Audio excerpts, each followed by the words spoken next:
নমস্কার বন্ধুরা, মায়ের রন্ধনশালা এবং ব্লগার চ্যানেলে আপনাদের সবাইকে স্বাগত। তো আমি আজকে আবারও একটা রেসিপি নিয়ে চলে এলাম। এখানে কিন্তু একদম একটা নতুন ধরনের রান্না নিয়ে আমি চলে এলাম, যেটা কিন্তু রান্না করার পর এটা কিন্তু আপনি যদি কাউকে খাওয়ান রান্না করে, কিন্তু আপনার প্রশংসায় একদম পঞ্চমুখ হবে। তো চলুন রান্নাটি আমি কি করব সেটা দেখা যাক। তো এখানে দেখতেই পাচ্ছেন আমি লোটে মাছ নিয়ে নিয়েছি। তো লোটে মাছটাকে ভালোভাবে ধুয়ে আমি পরিষ্কার করে নিয়েছি। আর আজকে আমি এই লোটে মাছ দিয়ে বানাবো হচ্ছে কাঁচা টমেটো। তো দেখুন এখানে আমি 5-6টার মতো কাঁচা টমেটো নিয়েছি। তো টমেটোগুলোকে এইভাবে একটু লম্বা করে টুকরো করে আমি কেটে নিয়েছি। তো দেখুন টমেটোগুলো একটু এরম লম্বা করে কেটে নিয়েছি। আর এখানে নিয়েছি একটা পাকা টমেটো মাঝারি সাইজের। আর এখানে নিয়েছি আমি দুটো মিডিয়াম সাইজের পেঁয়াজ কেটে নিয়েছি। তো এখানে আমার 1 কেজি মাপের পরিমাণে আমি এখানে জিনিসপত্রগুলো কেটে নিয়েছি। আর এখানে নিয়েছি কয়েকটা কাঁচা লঙ্কা, তো কাঁচা পাকা লঙ্কা দুটোই নিয়েছি। আর এখানে নিয়েছি কিছুটা ধনিয়া পাতা। তো চলুন এরপর আমি রেসিপিটি কিভাবে বানাবো সেটা দেখা যাক। তো প্রথমে আমি লোটে মাছটাকে ম্যারিনেট করে নেব। তো এখানে দিয়ে দিলাম আমি প্রয়োজন মতো হলুদ গুঁড়ো, আর দিয়ে দেব এখানে ঝাল অনুযায়ী লাল লঙ্কার গুঁড়ো, আর দিয়ে দেব এখানে জিরে গুঁড়ো,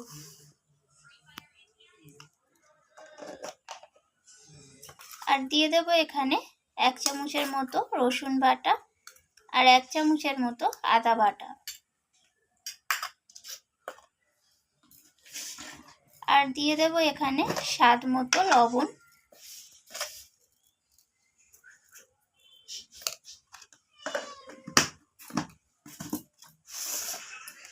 আর দিয়ে দেব এখানে 2 চামচের মতো সরষের তেল।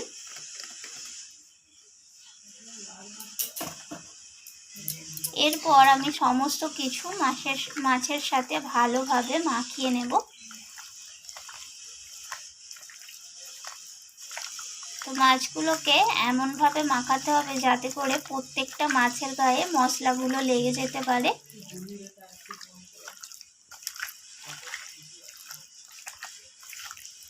তো দেখুন এখানে মাছটা ম্যারিনেট করা হয়ে গেছে। তো এরপর আমি সরাসরি রান্নাতে চলে যাব। তো আমি সরাসরি রান্নাতে চলে এলাম।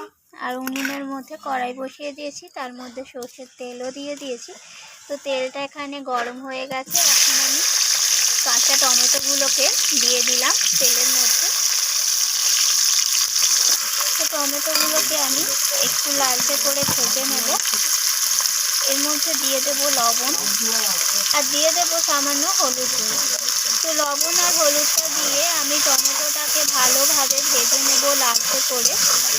টমেটোটা আমার এখানে ভাজা হয়ে গেছে লালচে করে। আমি এখন এটাকে তুলে নিচ্ছি তেল থেকে।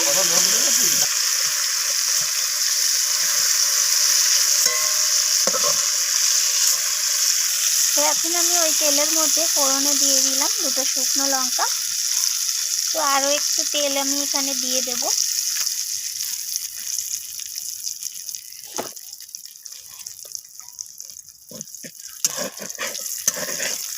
এরপর আমি দিয়ে দেব কেটে রাখা পেঁয়াজগুলো।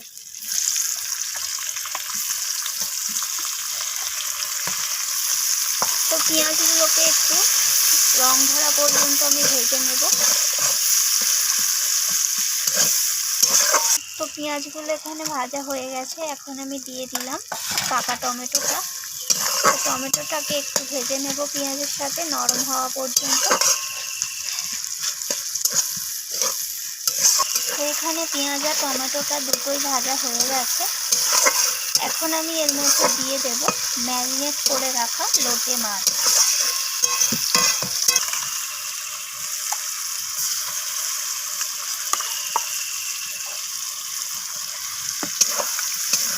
তো লোটে মাছটাকে আমি পেঁয়াজ আর টমেটোর সাথে এইভাবে নাড়াচাড়া করে নেব।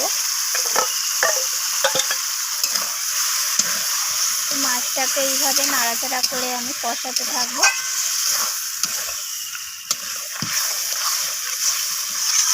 এবার আমি দিয়ে দিলাম কয়েকটা কাঁচা লঙ্কা।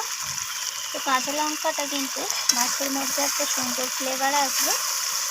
দেখুন এখানে মাছের কালারটা কত দারুণ আসছে রান্না করতে করতে। এখন আমি এর মধ্যে দিয়ে দেব কিছুটা ধনিয়া পাতা।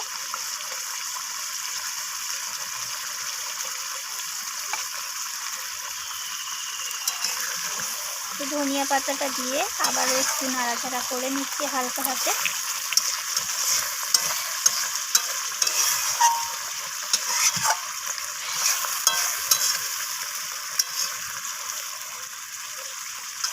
তো এবার আমি এর মধ্যে দিয়ে দেব ভেজে রাখা কাঁচা টমেটোগুলো। তো টমেটোগুলোকে একটু নাড়াচাড়া করে আমি মিশিয়ে নিচ্ছি। আর একটু সামান্য এখানে দিয়ে দেব মশলার বাটি ধোয়া জল। লোটে মাছে খুব বেশি জলের প্রয়োজন হয় না। তো যে বাটিতে আমি মাছটা ম্যারিনেট করে রেখেছিলাম তাতেই অনেকটা মশলা লেগেছিল, তো সেই বাটি ধোয়া জলটাই আমি এখানে একটু অল্প করে দিলাম। তো দেখুন এখানে জলটা অনেকটা টেনে গেছে। তো এখন আমি এখানে একটু হাফ চামচের মতো দিয়ে দিলাম সানরাইজের শাহি গরম মশলা। তো গরম মশলাটা নামিয়ে দিয়েছি। তো নামিয়ে নেব মাছটাকে, নামিয়ে সার্ভিং প্লেটে সার্ভ করে দেব। দেখুন এখানে তৈরি হয়ে গেল কাঁচা টমেটো দিয়ে লোটে মাছ।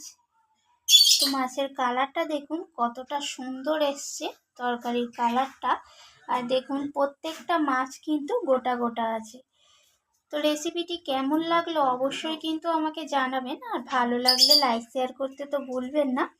তো আমার চ্যানেলটিকে সাবস্ক্রাইব করে চ্যানেলটির পাশে থাকার অনুরোধ রইল। তো আমি আবারও ফিরে আসব নিত্য নতুন রান্না নিয়ে।